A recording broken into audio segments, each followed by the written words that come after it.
Hai guys, kembali lagi bersama Mira. Kali ini aku akan menceritakan sebuah film mengisahkan sekelompok remaja yang mengalami kecelakaan mobil di hutan Virginia. Mereka mencari bantuan, tetapi malah diserang oleh psikopat bersaudara. Mereka harus berjuang untuk bertahan hidup dan melarikan diri dari para psikopat yang sangat lucu dan imut itu. Mampukah mereka keluar dari hutan dengan selamat? Tanpa berlama-lama langsung saja kita masuk ke alur ceritanya.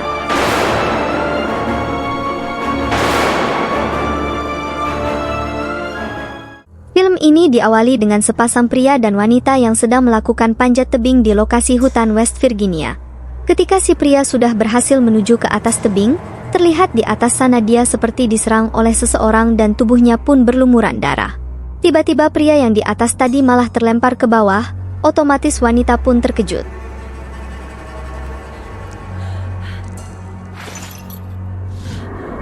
Dan tiba-tiba dia tertarik ke atas tebing karena dia panik.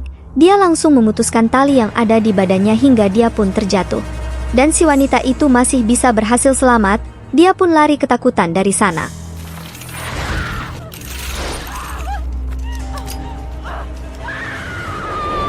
Tetapi namanya film psikopat, ya, ujung-ujungnya pasti ketangkep lah.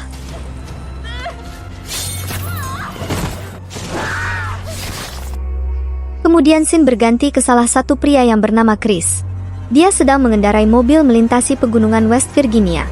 Sepertinya Chris ini agak terburu-buru karena dia ada pertemuan yang penting, tetapi jalan yang dia lewati mengalami macet yang sangat panjang, dikarenakan ada sebuah tangki traktor yang bocor yang menumpahkan bahan kimia di sepanjang jalan, sehingga kemacetan tersebut diperkirakan akan memakan waktu hingga berjam-jam. Karena si Chris terlihat terburu-buru, dia pun akan mencari jalan pintas yang lain.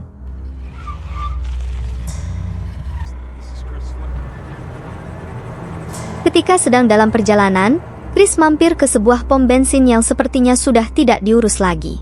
Dia ingin menggunakan telepon umum yang ada di sana. Di sana, Chris bertemu dengan seorang pria yang terlihat mencurigakan. Chris pun langsung meminjam telepon umum di sana untuk menghubungi seseorang. Chris juga melihat sebuah peta kecil untuk mengetahui jalan pintas yang akan diambil. Kemudian Chris bertemu persimpangan seperti yang dilihat di peta pom bensin tadi.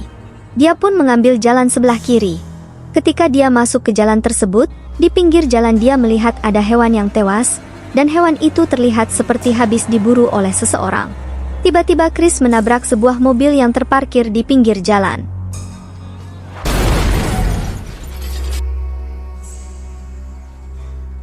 Ternyata mobil itu milik para remaja yang sedang ingin berkemah. Kemudian Chris bertanya kenapa kalian memarkirkan mobil kalian di pinggir jalan, dan remaja itu mengatakan ban mobil mereka terkena kawat berduri. Sepertinya itu ulah seseorang. Sebelum kita kenalan dulu sama para remaja ini, di sana ada Jesse, Scott, Charlie, Evan, dan juga Francine. Mereka pun berniat akan pergi mencari telepon untuk meminta bantuan, kecuali Evan dan Francine yang akan menjaga mobil di sana. Di dalam perjalanan, rombongan Chris melihat ada api yang menyala. Mereka pun memanggil-manggil, kalau saja ada orang di sana. Tetapi di sana tidak ada orang yang merespon panggilan mereka. Hello? Kemudian, scene berganti ke Evan dan Francine yang sedang menjaga mobil, terlihat tidak ada masalah sama sekali. Dan pada satu ketika, tiba-tiba Evan menghilang. Ketika Francine mengeceknya, dia tidak menemukan Evan di sana. Dia hanya menemukan sepatu Evan dan sepotong kuping yang tergeletak di tanah.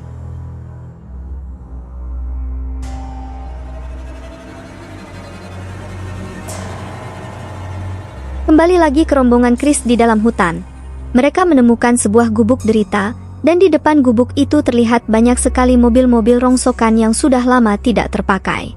Jesse sebenarnya merasa takut dan tidak yakin mau masuk ke dalam gubuk itu, tetapi karena Chris adalah lelaki sejati, dia pun memberanikan diri masuk ke sana. Ketika mereka sudah masuk ke rumah itu, di dalam sana mereka tidak menemukan sebuah telepon, tetapi mereka melihat keanehan yang nyata.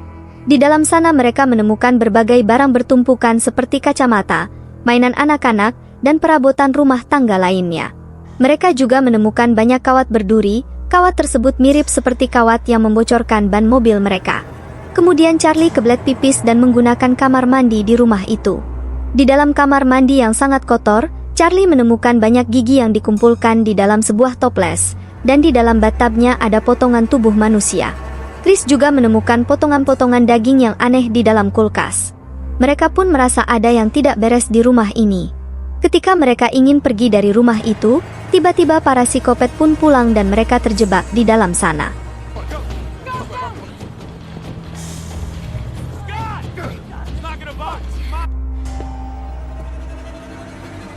Kemudian para psikopat itu masuk ke dalam rumah dengan membawa mayat Francine. Kemudian para psikopat itu langsung memotong-motong dagingnya Francine untuk dijadikan makan siang mereka.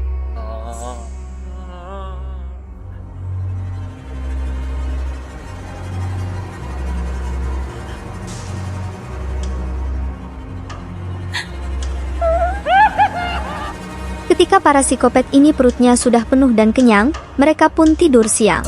Pada kesempatan inilah Chris dan rombongannya berusaha pergi dari sana.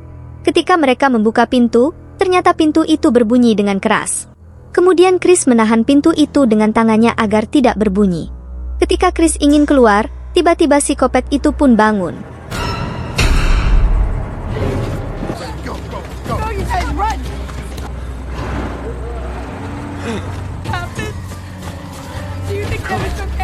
Ketika mereka ingin pergi dari sana, mereka menemukan sebuah tempat di mana tempat itu banyak sekali mobil-mobil dari para korban psikopat ini. Tidak lama kemudian para psikopat ini muncul menggunakan mobil kuning andalan. Mereka kemudian Chris memiliki ide untuk mengambil mobil mereka, dan di sini Chris akan memancing perhatian mereka. Tapi sayangnya, kaki Chris tertembak oleh salah satu psikopat.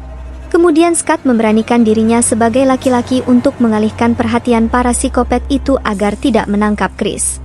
Ketika para psikopat itu sibuk mengejar Scott, para ciwi-ciwi ini pun langsung menyelamatkan Chris dan mengambil mobil para psikopat itu. Tetapi pas pintunya dibuka ternyata ada mayat Evan di situ.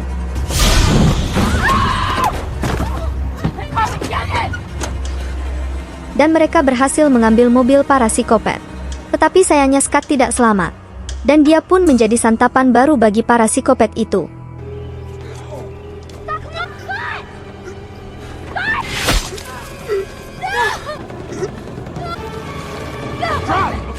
Singkat cerita, ketika mereka ingin pergi dari sana, tiba-tiba mobil mereka terjebak ada pohon tumbang yang menghalangi jalan mereka, dan mobil mereka masuk di tanah yang berlumpur sehingga mereka pun harus keluar dari mobil dan melanjutkan perjalanan dengan jalan kaki.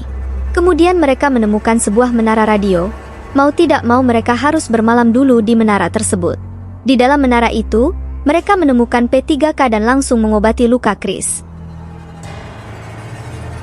Kemudian, saat mereka sedang istirahat, tiba-tiba 3 psikopat muncul di bawah menara dan masih mencari mereka. Namun, para psikopat itu tidak mengetahui bahwa mereka bertiga berada di atas menara. Pada akhirnya, radio di dalam menara itu berbunyi sangat keras sehingga para psikopat itu mengetahui keberadaan mereka di dalam menara. Mereka pun berusaha menutupi jalan masuk dari menara itu, tetapi para psikopat itu bukan hanya sadis, mereka juga pintar. Mereka membakar menara tersebut, memaksa Chris dan lainnya untuk keluar dari menara karena mereka tidak mau terpanggang di dalam menara. Mereka pun loncat dari menara dan bertengger di atas pohon.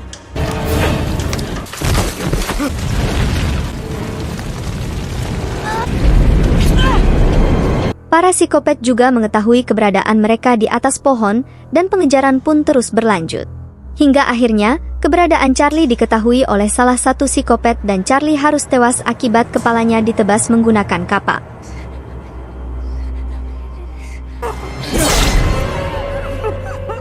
Sekarang, tinggal tersisa Chris dan Jesse yang berencana menyingkirkan psikopat yang berada di atas pohon.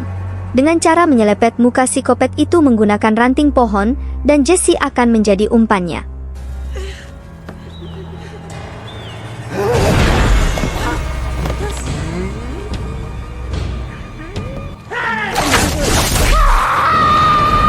Rencana mereka berhasil, psikopat itu jatuh dari pohon, tetapi namanya juga psikopat mereka tidak akan mati semudah itu.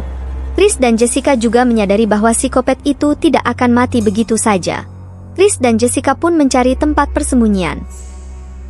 Keesokan harinya, mereka masih dikejar oleh para psikopat itu dan Jesse pun diculik.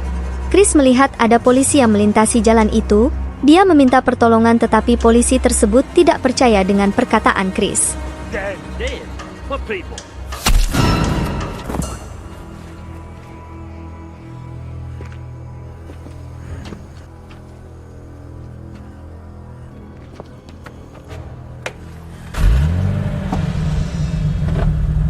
Chris pun bersembunyi, dan polisi itu menjadi santapan baru bagi para psikopat. Psikopat itu pun membawa mobil polisi untuk pulang. Chris mengikutinya dengan mengantung di bawah mobil itu untuk menyelamatkan Jesse. Ketika psikopat itu sudah sampai di rumah dan mengurus tangkapannya, terlihat Jesse sedang disekap dan mau diperkaos oleh para psikopat. Chris pun menabrakan mobil polisi itu dan bertarung dengan para psikopat.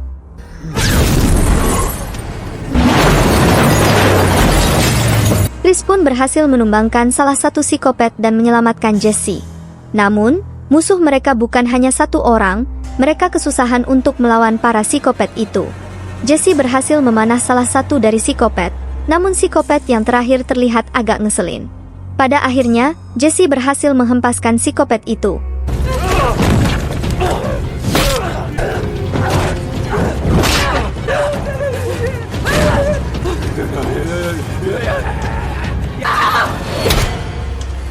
Tetapi, mereka pun belum tewas. Chris mengambil senapan yang tinggal satu peluru dan meledakkan rumah tersebut dengan menembak gas yang ada di mobil itu.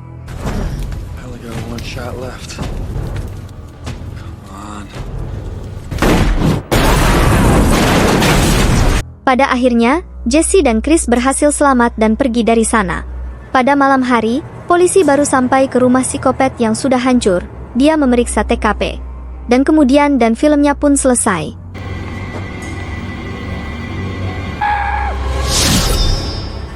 Saya aneh, kenapa ya, di setiap film, psikopat itu psikopatnya susah untuk dibunuh seperti tadi padahal rumahnya sudah hancur terbakar tetapi masih saja dia bisa selamat.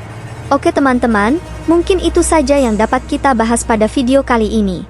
Jangan lupa like dan share video ini ke teman atau saudara kalian. Terima kasih sudah menonton dan sampai jumpa di video selanjutnya. Bye.